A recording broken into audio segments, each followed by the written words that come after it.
I think you're all here, I hope. If not, we're on the wrong bus. We're here to hear Elizabeth Garner, who is the state demographer for the Colorado Department of Local Affairs. Elizabeth Garner is a state demographer and joined the Colorado Department of Local Affairs in 2004. The State Demography Office produces population and economic estimates and forecasts for use by state agencies and local governments, such as Teller County.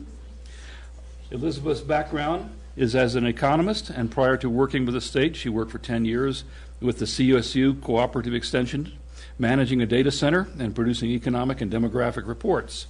She received her BA in business at the University of San Diego, her master's in agricultural and research economics, resource economics, at Colorado State University, and is a PhD candidate for the same program. Elizabeth is a Denver native. This is Elizabeth Garner. And before you rise, I would just see, how many people are here? We've got several commissioners here. Can you raise your hands and identify yourselves? Okay. you might, commissioners, and we have some folks here from the city of Colorado Springs, the city of Woodland Park. Can you stand up and identify yourselves? I'm David Buttery. I'm the city manager for the city of Woodland Park. Welcome. I'm Suzanne LeClaire, deputy city clerk for the city of Woodland Park. I'm Suzanne Brown, public works administrator. And I'm Sally Riley, the planning director. Well, thank you very much. Elizabeth, the podium is yours. Thanks. Thank you for coming. Absolutely. Thank you.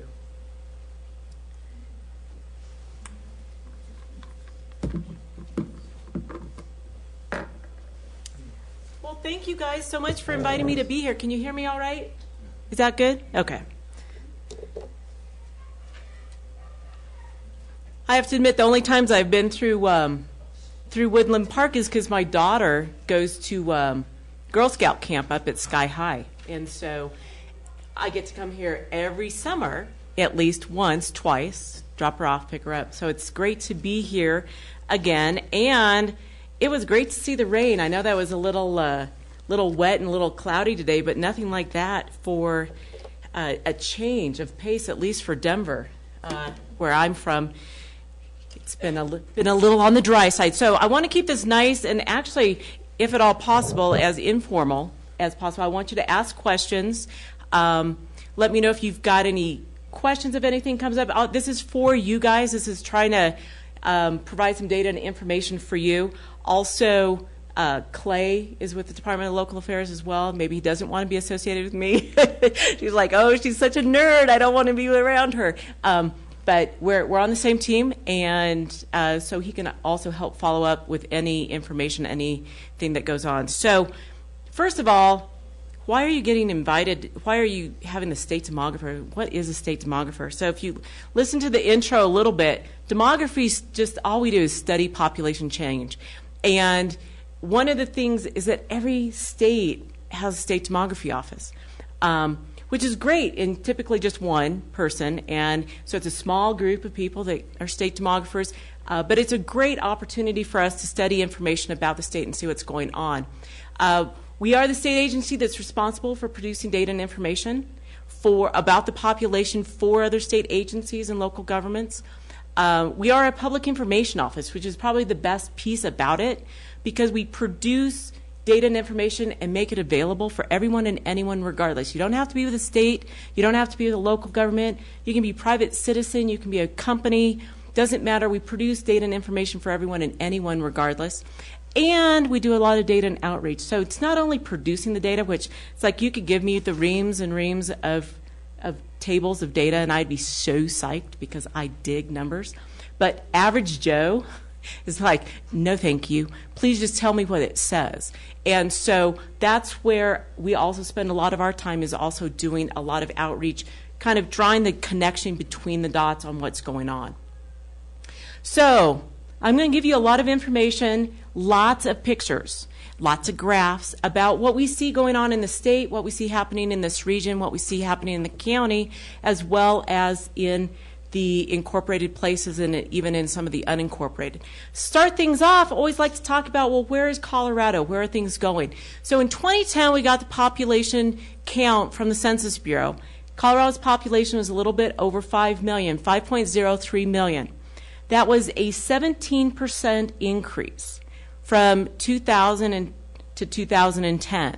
About 730,000 people increase. So if you look at Teller County, let's see if I can get there we go. Teller County increased by 1%, or it's in that shaded 1 to 2. Where did it go? There we go. From the shaded 1 to 2%, which if you then, on the annual average, it ends up being that Teller ended up growing by about 11% over the decade. The fastest growing region in the state was the North Front Range, increased by 27%. So if we look at Larimer and Weld counties, 27%. Western Slope, second fastest growing region, growing by 22%. So U.S. as a whole grew by 9%. So Teller, if we put it into the picture, grew slower than the state average, which was 17 because it grew by 11, but faster than the U.S. as a whole that grew by 9. Surrounded, though, by counties that definitely grew very fast, where we've got Douglas County and we've got El Paso County growing both very fast as well. So, Teller County, what did we see happening here? Again, what I had mentioned grew by 11%. That was a 2,000, or let's say 2,300 person increase. If we look at it by place, we can see the change in this. So I've got 3 time periods, 2000, 2010, and 2011. Change between 2000 and 2010, we've got in this column right here. So we can see that most places had an increase in population. There was a couple of places that had declines. But for the most part, there were increases, and you can see then the percent change in this column. Your largest area for population, and you're probably well aware of this, is your unincorporated parts. So largest population base at being that arrow is going to drive me crazy. 14,000 in your unincorporated area, growing by 15%, which is faster than the county as a whole. I was able to pull in some data from what the CDP stands for, Census Designated Place. So both Divide and Florissant are unincorporated areas, but they've got a census designated place, and we can see their population totals there. Also, I was told that sometimes Woodland Park gets compared to Fountain, Manitou Springs, Monument, so I put their data and information as well. Much different sizes, increasing by 69%. 180% for both Fountain and Monument. They started as very small places and increased very fast over the decade. Manitou, not much change at all in Manitou. Any questions about just total population change and counts?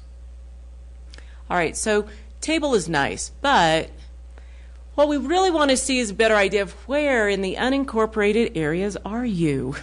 Because there's a lot of people there. So what this is showing is Teller by census tract. From lightest to dark, or from block. Lightest to darkest being the darkest having the most people in it. And blocks are just weird. I'll just tell you that. You're looking at this and you're like, what makes a block? In the rural areas like Teller, they tend to be physical features. They could be roads, they could be mountainsides that create part of that physical feature. I also included numbers for a 5-mile radius because a lot of people live right outside of the towns. So if we go up here to Woodland Park, Woodland Park's total population is about half of that. Let's see, where? It's about 7,000. If we include the 5-mile radius, it goes all the way up to 11,000. Then we've got the 5-mile radius for Divide at 5,000, 5-mile radius for Florissant, a little over 4,000, and then we can see Cripple Creek and Victor. So that gives you a little bit better idea, and then, I'll get right to you, sir. We can see that there's then also a lot of people, granted this is a funny looking block, but there's more people in these unincorporated areas outside, but along some of those transportation corridors. What was the question you had, sir? Are these blocks all the same size on the No, ground? no. That's the funniest thing about blocks. They are just things. So this is not population density? It's not a density map. It's funny, if you put it into a density terms, then you see all of the population concentrated in the incorporated areas, and then a little bit around Divide and Florissant. But that kind of misses the point that really your greatest percent of the population is outside of the incorporated areas. So I wanted to show that as well, so that you could see even outside where some of the people were at. Any questions with this one? All right. I have a question. Each one of those different colors constitutes a block. Correct.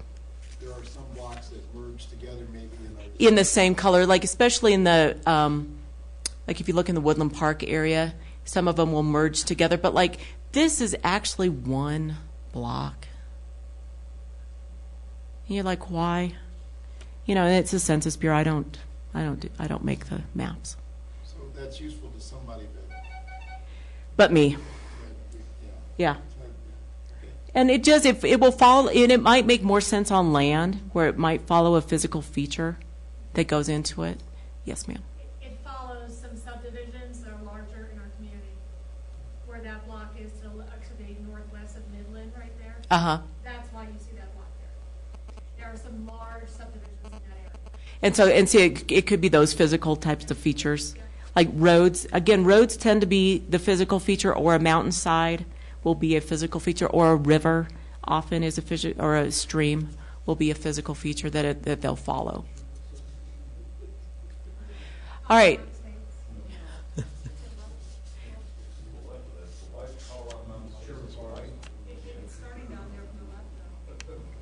Okay. We'll move on to the next one. Is that all right? All right. So besides population, total population, then let's get into some characteristics. So what we've seen in Colorado as a whole is that we're also becoming more diverse. Largest non-white group is Hispanic population. Increased by 43% over the decade, but it wasn't the fastest growing race ethnicity, which was actually the Asian population that increased by 45%. But it's a very small percent of Colorado's total population, only about 3%. What we've seen is that the Hispanic population primarily growing along the western slope as well as in the Front Range. The darkest, again, are the fastest growing Hispanic, so greater than 6% per year or 60% over the decade, all the way down to the lightest color, yellow, being basically negative, less than 0. If we look at Teller County, they are definitely a faster growing county for Hispanic population, increasing by 80%. Again, it's a very small base, increased from 720 people to 1,295 people.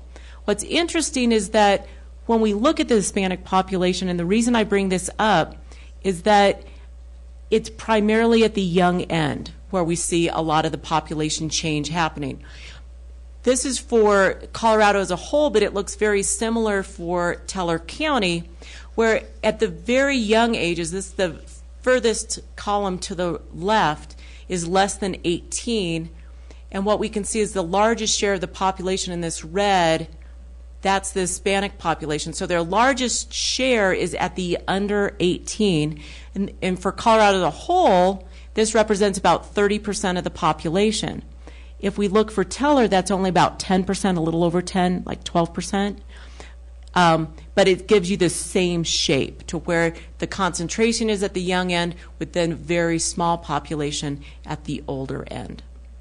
So we're becoming diverse just very slowly and at the younger ages. Now this is one of my more favorite pictures. Isn't this funny? So this is your age. This is Teller's age distribution.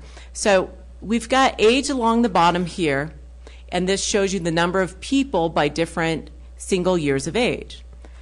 And so what we see is you've got a lot of folks between the ages of 45 to kind of 65 or 70. That's also the baby boom age. So you've got a lot of baby boomers in Teller County. And then you've got a lot of, not a lot, but you've got then some younger folks, but then you can kind of see you've got this dearth around the young where people probably leave to go to college or first job, or, they just want to get away from home before they come back.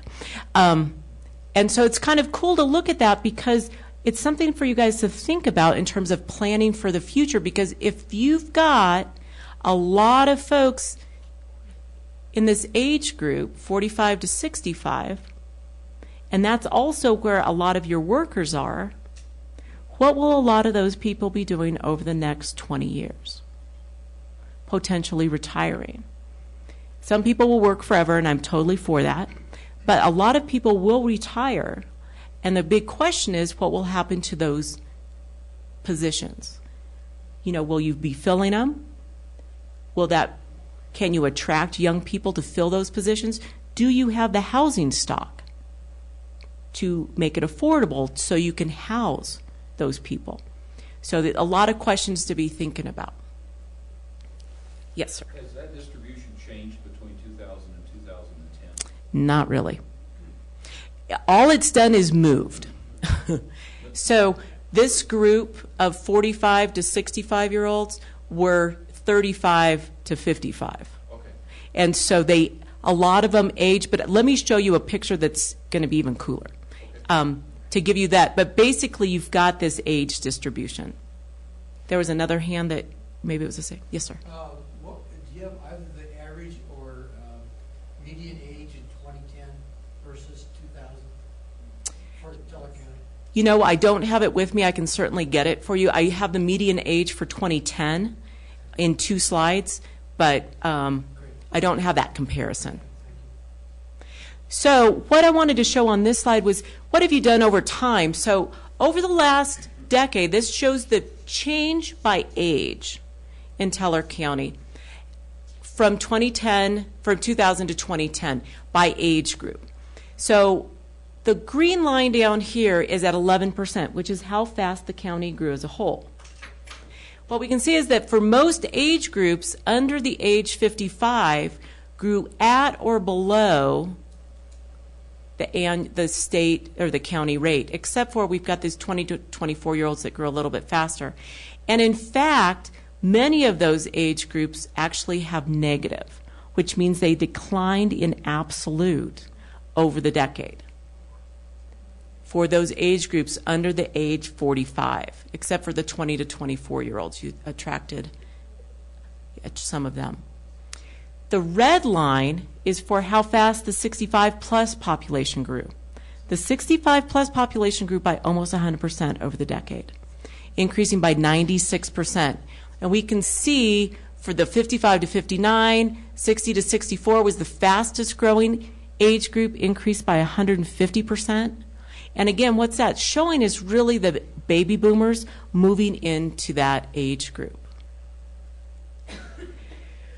So now this shows the age distribution for the county again, but now by place as well as the median age for each place. So this yellow piece at the bottom is the unincorporated piece of Teller County. Then we've got Woodland Park, Cripple Creek, and then you can barely see in there we've got Victor, Divide CDP, and Florissant CDP. For those, it's really hard to see their age distribution. That's why I put their median age as well. What we can see is Colorado's median age is 36. Teller's median age is 47. So we're dealing definitely with an older population in Teller County. Within the county itself, we can see that Woodland Park and Divide are younger, and Florissant are younger, where we've got a little bit older in Cripple Creek and Victor. But that gives you a general idea of potentially areas that are attracting families versus not attracting families. And what I might be just telling you, what I see from the numbers, it's what you guys just already know from just living here. So I don't mean to repeat what you guys know for general knowledge. But it's kind of cool to see this distribution and see again that really it's not one area versus another that dominates your age distribution. So now we've done POP, we've done Hispanic, We've talked about age. Let's talk about household formation, because it's really important to know, how do people get together and fit into housing units? Because a lot of times that's what you're planning for, are housing units. So what we've seen for the state as a whole is that household size is shrinking. Fewer people per household, shrinking from 2.53 to 2.49. You're saying to yourself, Elizabeth, I'm not a numbers guru, but that's not a lot. Well, it is, though. If you multiply it times all of the housing units, it's about 88,000 fewer people that our current households could hold versus 10 years ago, just by decreasing it from 2.53 to 2.49. Teller saw an even larger decrease, 2.56 to 2.37. Family households as a state as a whole are growing slower than non-family households. Teller even more significant. Family households only growing at 17% versus non-family households growing at 39%. Households with children dropping as a share of total households in the state from 33 to 30%. Teller declined from 33 to 24. So even fewer. Largest growth of households has been the non-family. And you're thinking, what is a non-family? Well, that's somebody either living alone or living with somebody that they're not related to. So let's say two roommates. Largest growth of households has been that non-family household, growing at 24% versus 16% for family households. Teller, kind of similar but even more strikingly different, is 38 versus 17. Single-person households, fastest growing household type in the state as a whole, growing by 26% and represent about 28% of all household types. In Teller County, what we're seeing, 65 living alone grew at 94%. So of all your household types, that's definitely the fastest growing household type. If then we look at it change over the decade, this kind of reiterates. Red is being 2000, blue is being 2010. Growth in households, yes, you had a growth in households. You had a growth in family households. Families with kids shrank as a total number of households. Non-families increasing, living alone increasing, living alone 65 plus increasing. So again, when you're looking at strategies for households and housing units, what kinds of housing units are you planning for? Because it looks like there's a lot of growth in small families and no kids, which often is a different kinds of housing unit. So that kind of gets you to where status, where we see the information from Census 2010. What I'd now like to talk a little bit more about is trends that we're seeing in the future. But before I went on there, are there any questions? Anything else? And if you don't want to take pictures of all of the slides, I can give you a set of slides. You have them here? Yeah. Oh, good. I just want to. And you're more than welcome to take pictures, but if you wanted to save pictures. Okay. Yes, sir. Elizabeth, what are the primary reasons for some fairly large differences in county population growth rates? Is it birth rates, availability of jobs, immigration? How does that? You're good. You're prepping us for our next couple of slides. So I'm going to get right on to all of that, because that's what we're going to talk about, is why are different counties growing different ways, and what does that mean potentially for Teller County? So when we do our population forecasts, population is tied to both an understanding of what's going on in the economy and what's going on demographically. What we do on our demographic side is basically we take all of you, we age you through time. We apply different birth rates and death rates, and you become our potential supply of workers. Then we do an economic model where we're really looking at the demand for potential labor into the future. We look at a national forecast. We look at the economic drivers in Colorado. We look at the economic drivers in Teller County, and we see how do they all fit together. We look at Oh, and I said that, national forecast. We look at local information openings and closures. So, for example, I understand that you've got a college opening, a religious school college opening. So looking at the impact of that, looking at the expansion of the mines, looking at how that is going to impact things. So we definitely always need local information. So please, if you know about something happening, make sure somebody's sending me an email. So I know what's going on. The contacts that I have for both the county and city are great, but other ones from Victor would be great as well as Cripple Creek, anything going on there. And that difference between our potential supply of workers and our demand for workers then becomes the concept for net migration and why areas change. Now, this just is another way to look at it. This shows Colorado's change in jobs over time, which is the blue bar. And we saw that we've got, declines in the late 80s. We had booms in the 90s, which then the red line is net migration, which it makes sense, and Colorado is like completely relevant in this picture that as we grow more jobs, we grow more migration. If we have a decline in growth rate in jobs, we have less migration. We can see where that's happening. But it is kind of interesting that we still have migration when we're not growing jobs. And that's definitely what we had over the complete time period from 2000 to 2010. We had a net loss in jobs, yet an extra 730,000 people. And so some of the question is why? Well, we are in a fundamental shift that I'll talk a little bit more about. There's also mismatches. Where did we have a lot of job declines over in the 2000s? Construction. Where did we have a lot of growth? I know it's hard to believe we did actually have growth in jobs. We had some energy. We had some high tech. There's a big one. Healthcare. Healthcare was a big one in Colorado. Can that construction worker easily transfer over into healthcare? No. So there's a job skills mismatch, which is a lot of the reason why we continued to have net in-migration when we still didn't have a net positive job growth over that time period. So let's look at Teller County and look at where your strengths in different jobs are. This is just looking at total jobs, and we do our estimates for jobs a little bit different than the Department of Labor. They only include wage and salary jobs, so that those that also have unemployment insurance. We include proprietors as well. So if you own your own company and you just work for yourself, we include proprietors. So our numbers tend to be a little bit higher than the Department of Labor.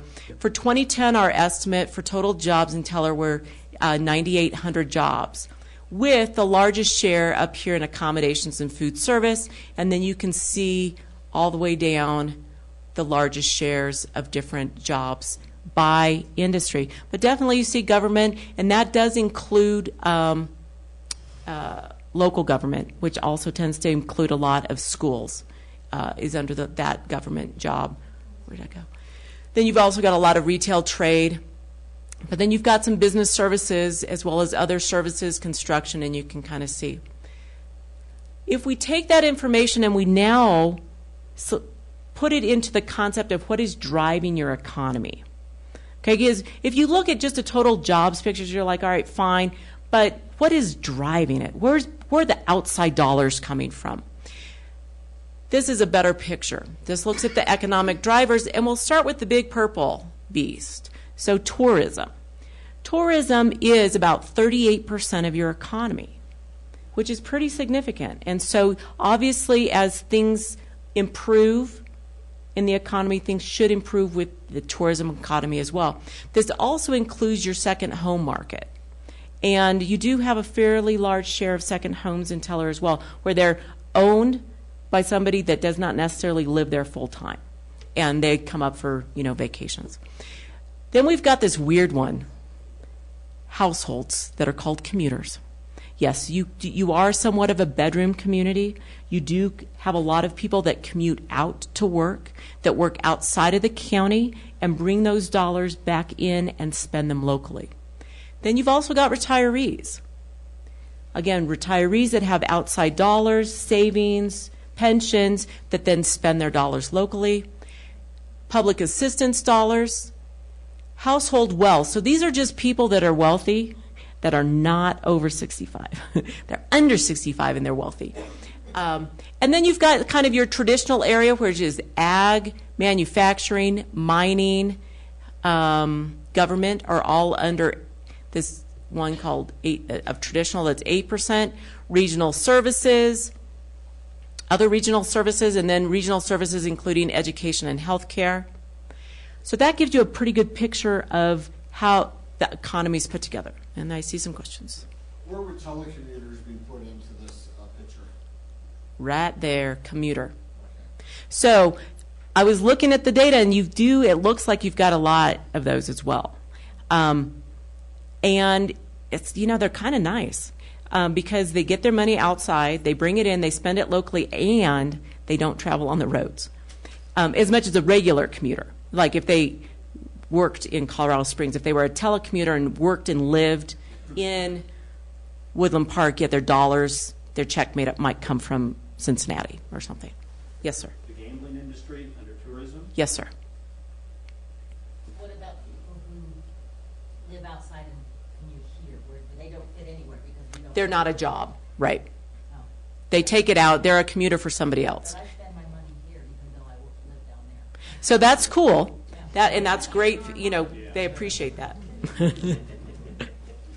So if I look at this slide and the slide before it, the number 2 bar on the slide before it was governmental jobs, but here it only accounts for 8% of the dollars. Base. Now remember, this is an economic driver. This is what brings in outside dollars. So government, the only government that's going to show up here are federal jobs, because the dollars are coming in from outside, state jobs, but not your local. So local government jobs would be... They are not considered an economic driver.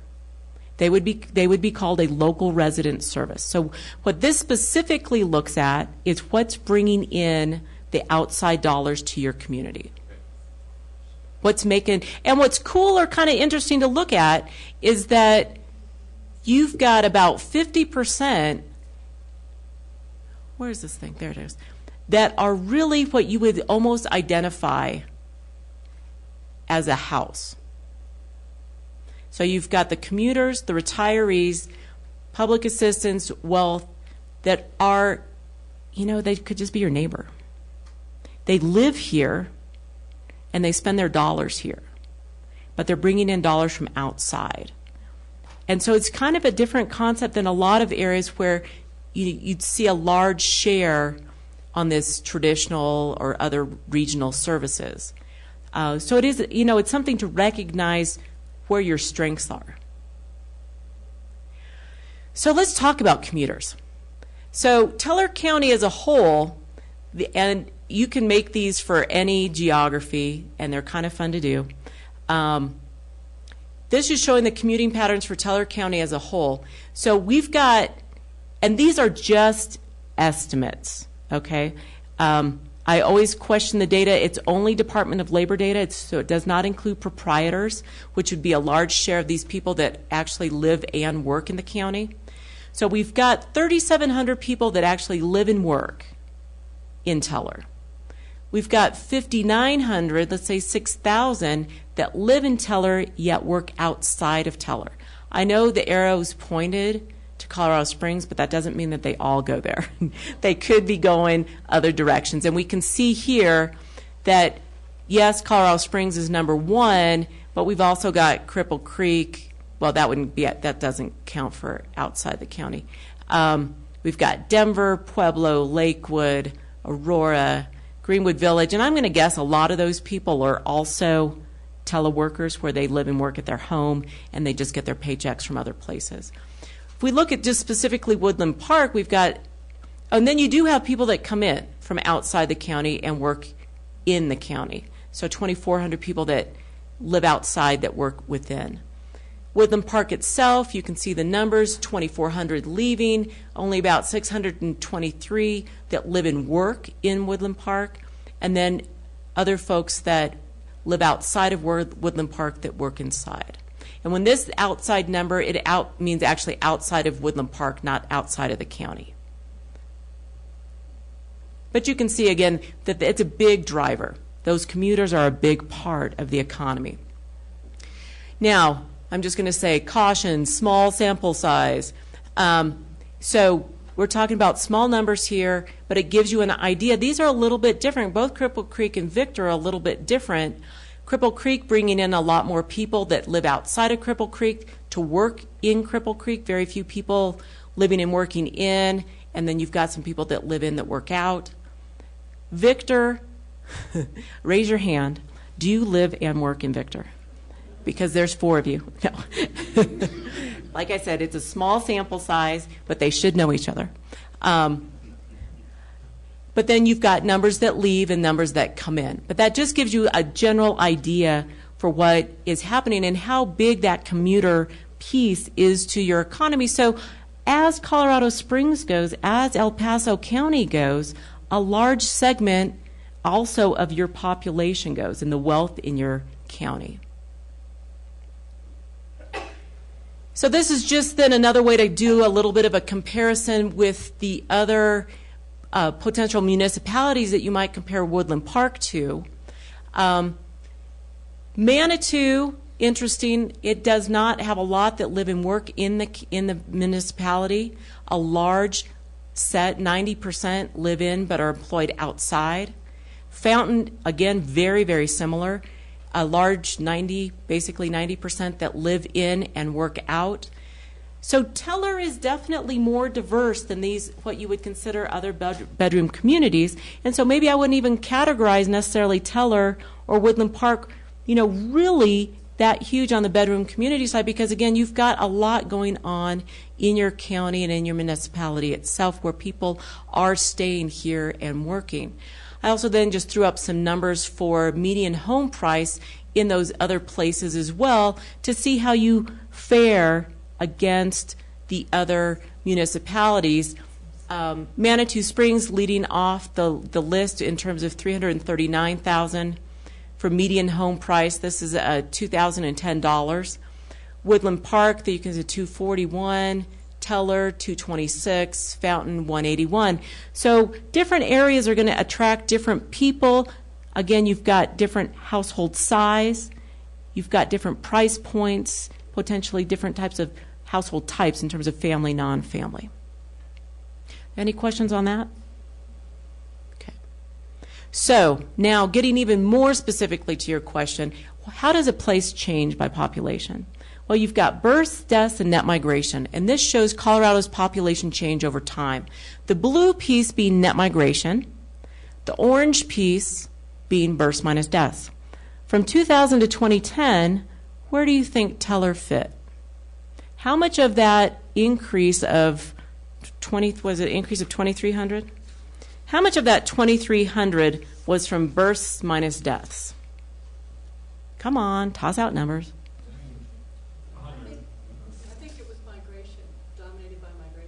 She cheated. She looked at the numbers ahead of time. It's 100% from migration. You actually had population loss from births minus deaths, meaning you had more deaths than births. All of your population change over the decade was migration, which is kind of interesting. How did it work for other places?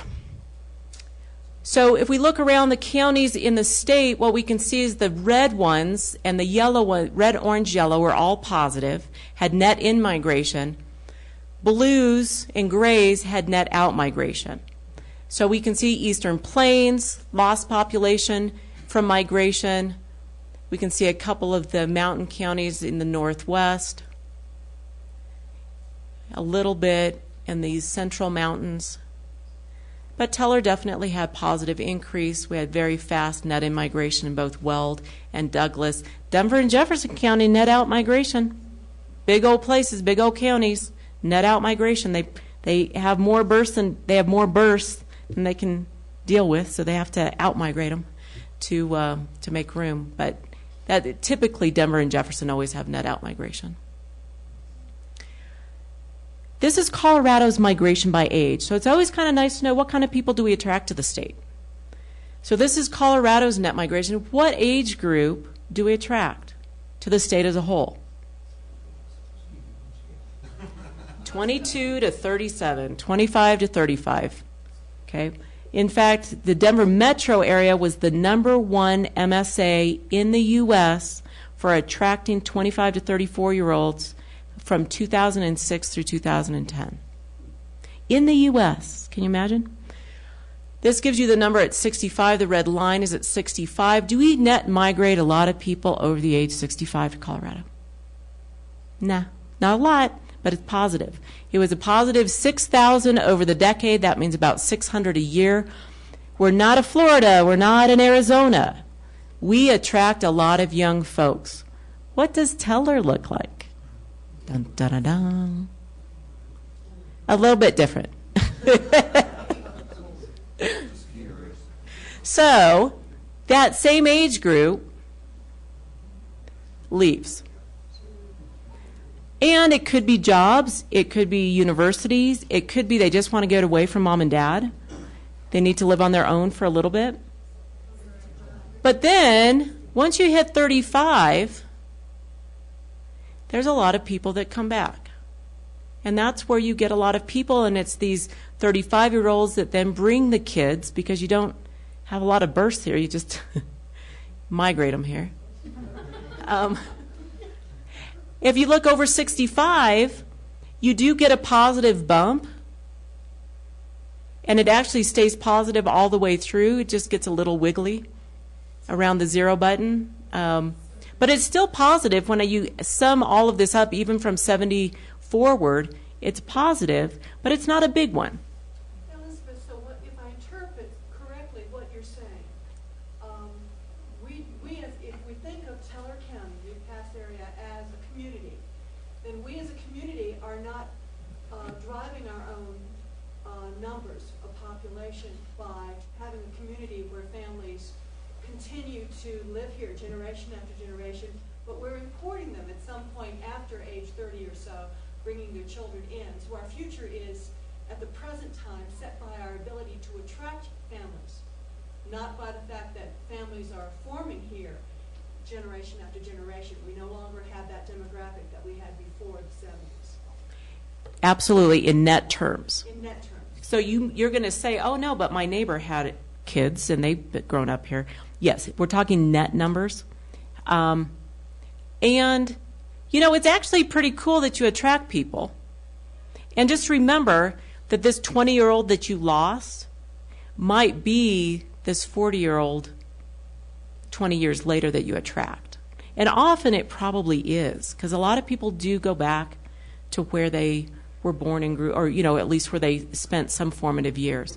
Or it could be that you just really do a good job of attracting people from outside. I mean, it's a beautiful county. And so you've got a lot of great assets. But it's an interesting place for sure. So our forecast for the state as a whole, we're about at 5.03 million in 2010, forecast to be about 7.9 million by 2040. Most of the growth along the Front Range. Now, as we're talking, remember what happens to the Front Range will affect Teller because, again, of the impact of primarily Colorado Springs and El Paso County on Teller. If we then look growth by region, we can see the fastest growing region over the next 30 years is forecast to be the Western Slope along the I-70 corridor, as well as continued growth in the metro area. This Elbert is just due to small numbers. They're a small county, forecast to grow really fast with a lot of people right here in the corner. Teller, though, is, you know, forecast to grow about the same as it's grew over the last decade, growing somewhere between 1% and 2%. We've got it growing at about anywhere between 1.3 and then 1.7, and then it settles down to like 1.3 again. Yes, sir. What are the drivers that are causing you to predict the Western Slope increase? So growth in tourism, growth in second homes, growth in retirees, which will be the very similar ones that I mentioned for Teller County. Elizabeth, and if I'm pressing your presentation, please tell me to just be patient.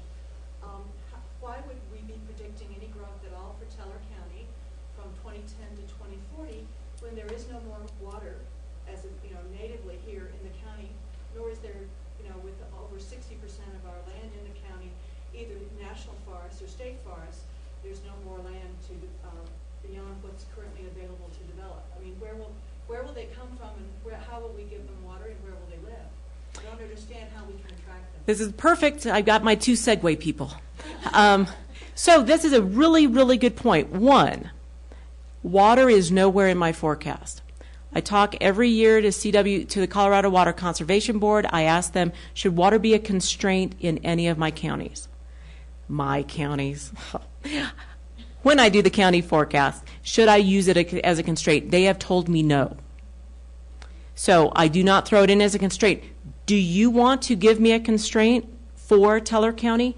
I can absolutely take it. I've got one county that's given me a constraint. That's Broomfield. They've given me a build-out number to where I can't go past a certain number of housing units. I was having dinner with Sally and Laura ahead of time. I asked them, so what's your build-out? Because I don't have a build-out in Teller's model. I asked them, my forecast for Teller has it increasing from about 23,000 up to about 28,000. Is that right? Oh, where am I? 38,000 by 2040. I'm like, is there room?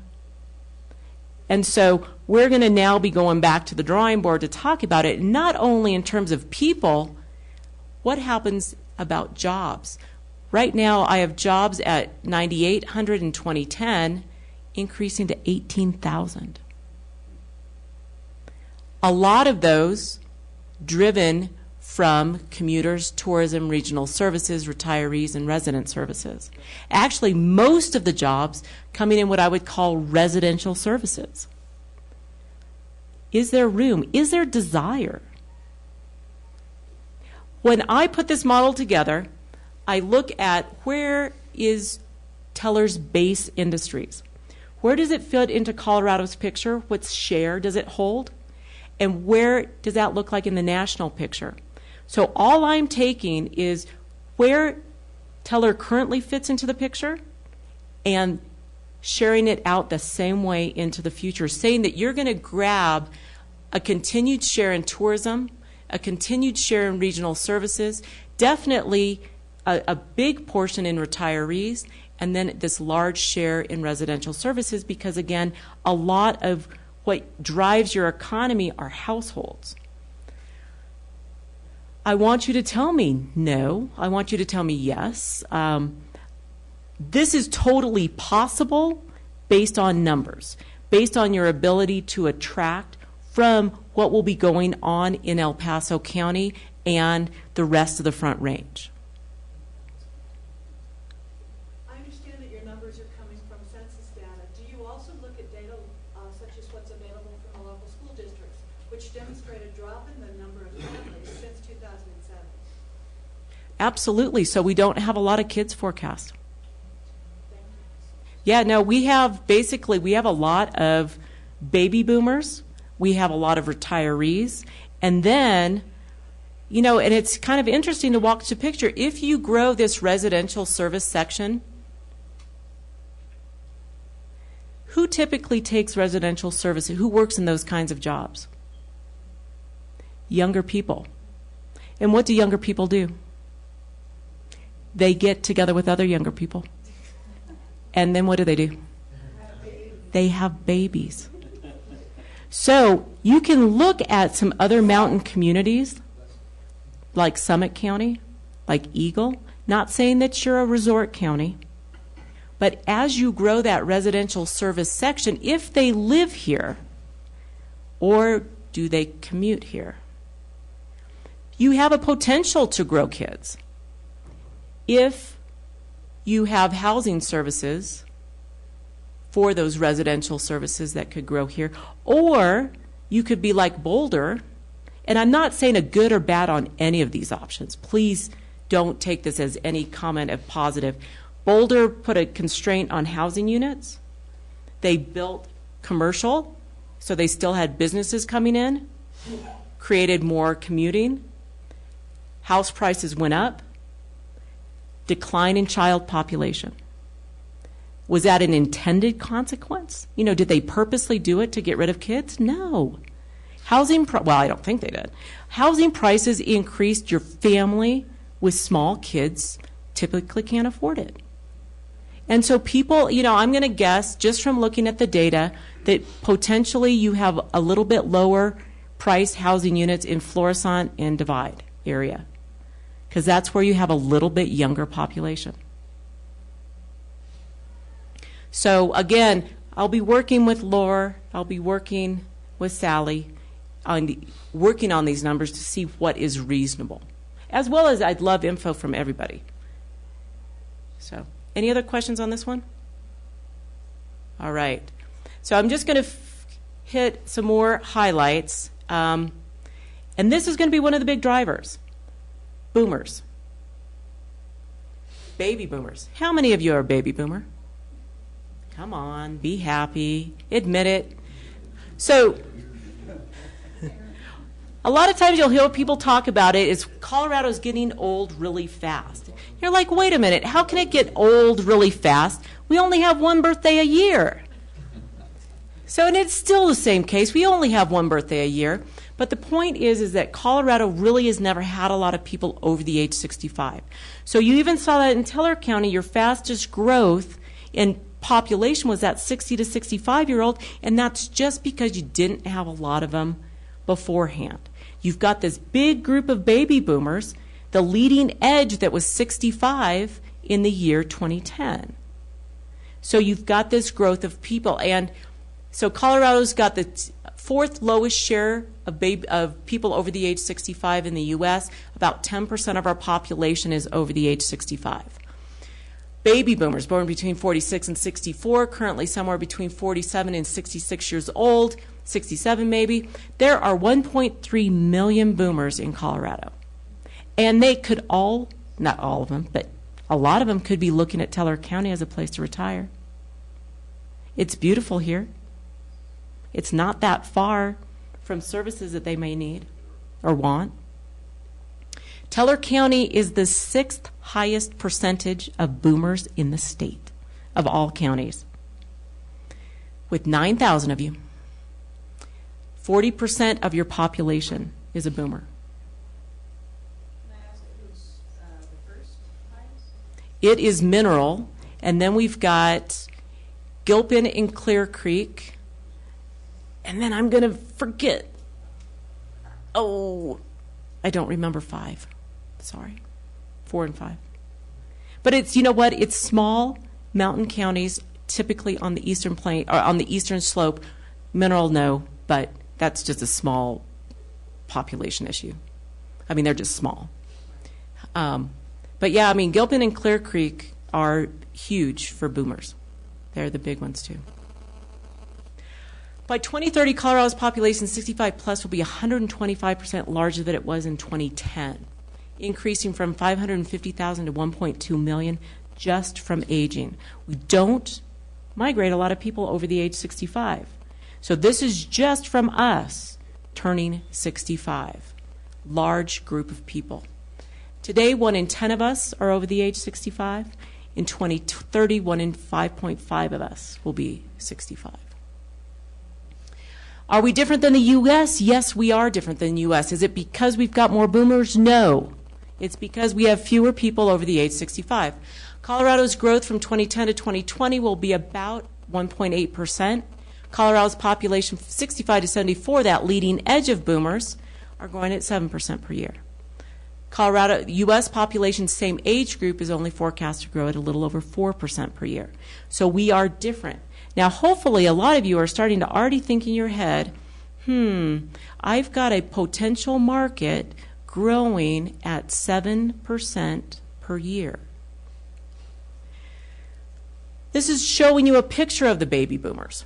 1990, this is our age distribution. So this is what we looked in 1990. You can see the baby boomers. This is the line is at 65.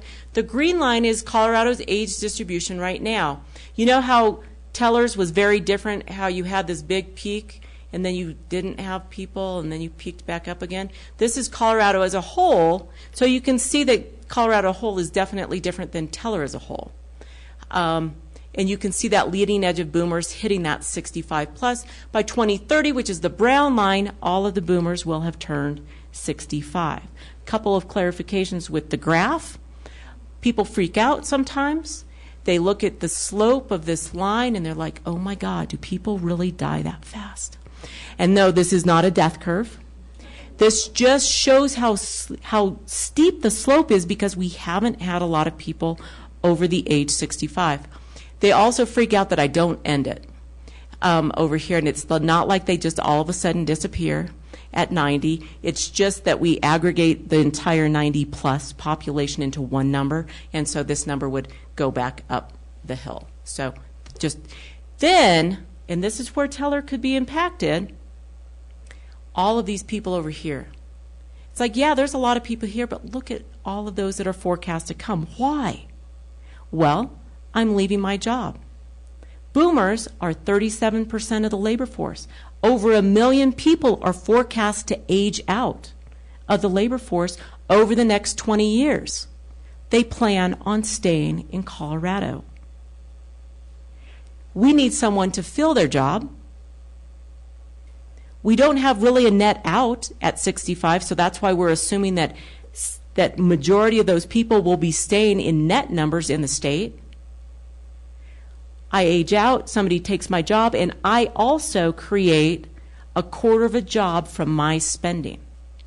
That is where all of these people come into play, because we will need that many people to fill those jobs. I told you it was this labor supply, labor demand is how we come together with our population forecasts.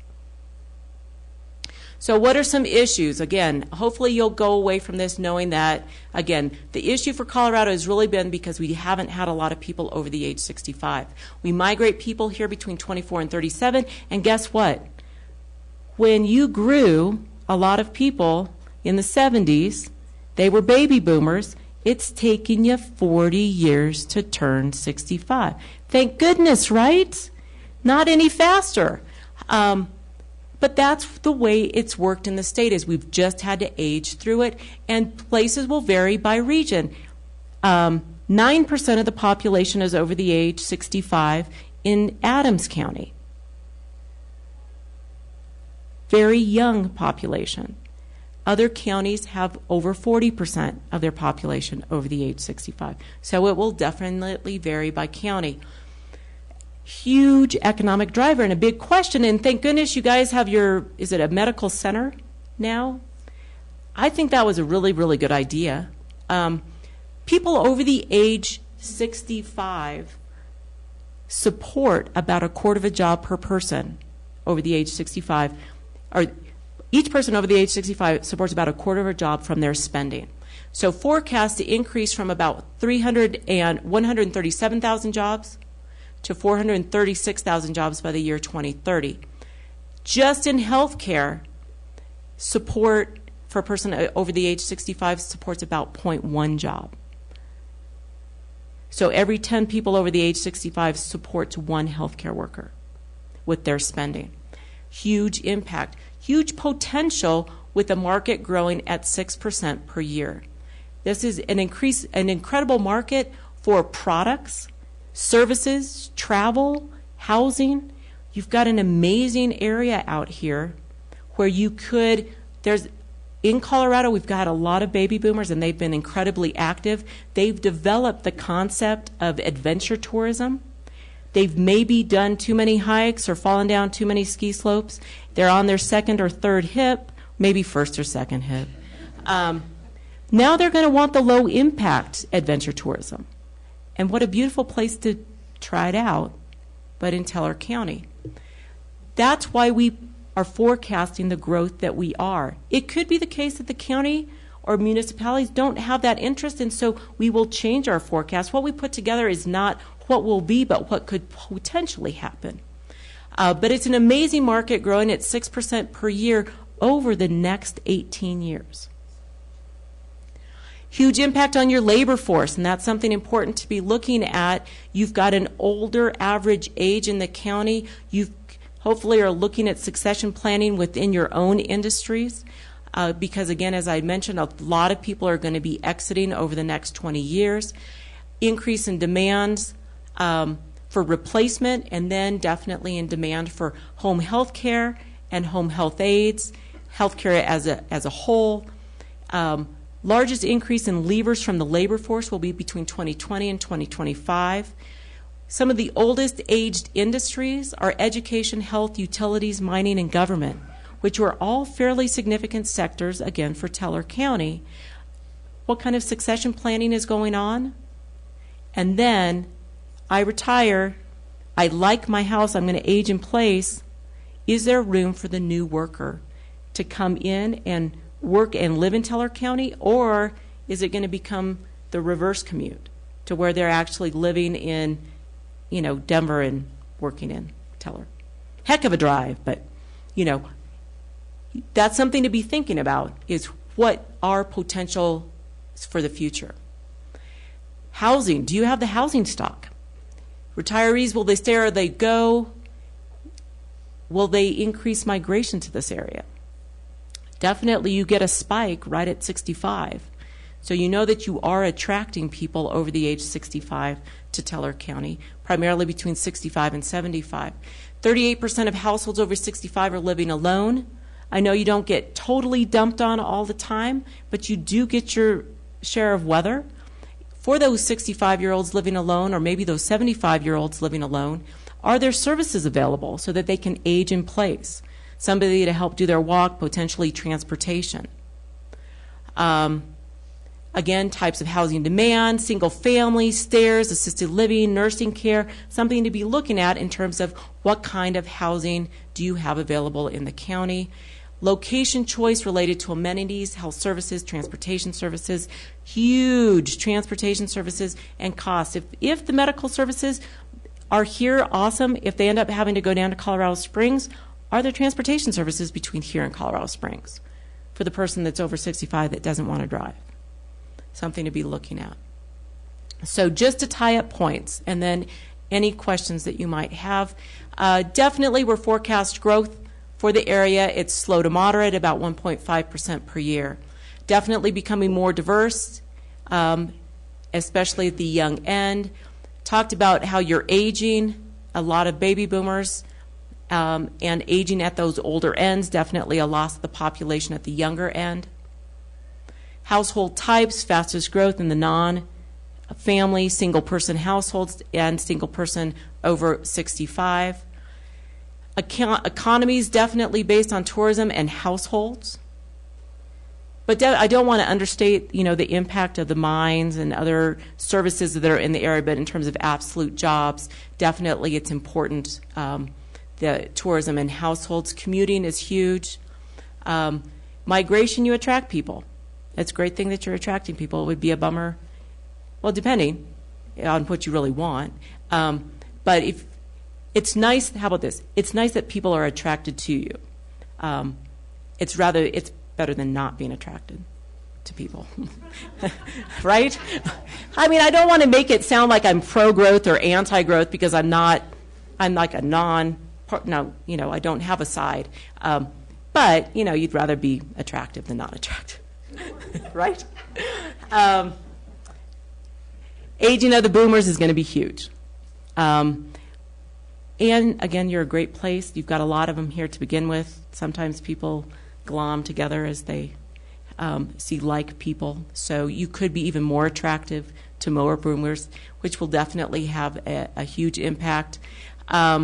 And definitely an impact on your current labor force. I mean, the largest share of your labor force are boomers and will definitely be aging out of the labor force over the next 20 years. But there's a lot of great potential opportunities. Any questions? Did I hit anything that was interesting? I know it's really hard to listen to demographics at 7 o'clock at night. Yes, I will give you copies of the slides. I'll make sure that everybody's got them that can get them. Elizabeth, I apologize. I should have said welcome to Teller County in the High Country before I asked my first question. As a resident, I'm just delighted that you chose to come and share this with us. I'm glad we invited you. I'm curious, just overall, your impression looking at other rural counties at altitude in Colorado, just your impression of how we're comparing at this point for the past decade. You know, I would say that I don't have enough information to say how you're comparing. You know, I kind of just did an economic and demographic view. I don't know other pieces. I don't know, you know, planning. I don't know really even too much on the transportation. I had a great commute here today. I don't know how that happened. I got here like 45 minutes early, which I was like, really? I mean, there was no traffic anywhere, and it was downpouring the whole time. So I don't know all of those pieces. You're an interesting county. You're so close to Colorado Springs, such a huge influence from El Paso County, yet just far enough away that it's quiet and beautiful up here. It's great that you have the health services, because that would have been something missing. I went to a transportation thing last year, and my understanding is that maybe on like transportation services you might be a little lacking. It's what I heard, kind of. So that would be something to potentially be looking at, because I mean, for all of you that might want to age in place, and I'm not calling anybody, you know, old or saying that you need services, but let's say you're 85 and you're just done. You just don't want to drive. Is there a way for you to stay here? And so looking at how, you know, it's just like economic development, but economic development for people. How do you attract and retain your businesses or your people? Because your people are a good 50% of your business. I mean, households drive your economy here. And so I think it's really important that you make sure that within your bundle of potential locations, you can locate in your different municipalities, you can locate outside of your municipalities. Are there the goods and services mix that it takes to keep you here? And if not, start looking at what would it take to keep you here. You know, but you're not a bedroom community like Fountain. I mean, everybody leaves. So they don't have community here during the day. You do. You have people that live and work here. Not everybody leaves, which is cool. So that, in terms of what I do know, that's what I can reflect on. I don't know any of the other stuff. Just the numbers. Just the numbers, that's all I can tell you.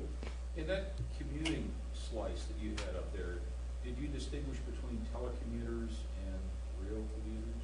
No. What's on there, it's interesting. It's information that's pulled together from the Department of Labor and the Census Bureau. So they only know where the checks come from and where you live. So if the checks come from Denver and you live in Woodland Park, they show you as a commuter. You could spend every hour of the day in Woodland Park, and they call you a commuter. So there is no good information. But that is something that you could look at doing as a local survey, Because trying to find out more information about that. As those telecommuters age and drop out of the job market, the person who takes that job may not be here in Teller County. It may be in Peoria, Illinois, or Absolutely. or anywhere else. Absolutely. Yeah, no, that can easily, and that would be a good survey to do locally to find out what share could potentially be that group. Yes, sir. A little bit off the topic, what's the state of Colorado's full employment assumption in terms of a percent? Growth? No. 5% would be full employment, and the state's at what, 8.5 or There's a lot of discussions going on that we've actually had this kind of big structural change to the concept of labor force. We are at, I think, 8.8 or 8.9. We've been as low as 4. I don't think we'll ever get down to 4 again. What they're saying nationally is that we'll see probably in the high 5s as being the more normal unemployment rate into the future. Yeah. Anything else? Well, I'm really impressed you guys all stayed awake. That's a good one. I mean, I'm usually done by this time. And this is numbers, so congratulations. Again, I wanted to definitely reiterate if there's ever anything else that I can provide for you. I've got 2 great contacts right now, but I'd love to have more if there's other people. Let them know, get it from me. I love to come out to communities and do this kind of thing. So I can also work through Clay if he's easier. So just let me know. Thanks. Once again, thank you for a fine presentation. Oh, you're welcome. The commissioners here are a relatively young board. Some of them have been on it for 20 years. But in the several years that I've been on it, we haven't looked at this kind of data before, and we're really happy to get some. Oh, Just quite and well. hopefully we don't have to wait another 10 years before we see some more. No. Anytime I can always get more. I can get more numbers. Well, thank you very much. Absolutely. All right, well, I think that concludes our presentation this evening. Thank you so much for coming. I hope you found this interesting and enlightening and gives you an idea of where we're going in the future. Thank you very much. Thank you. That's great. Oh, you're welcome. Thank you. Can I just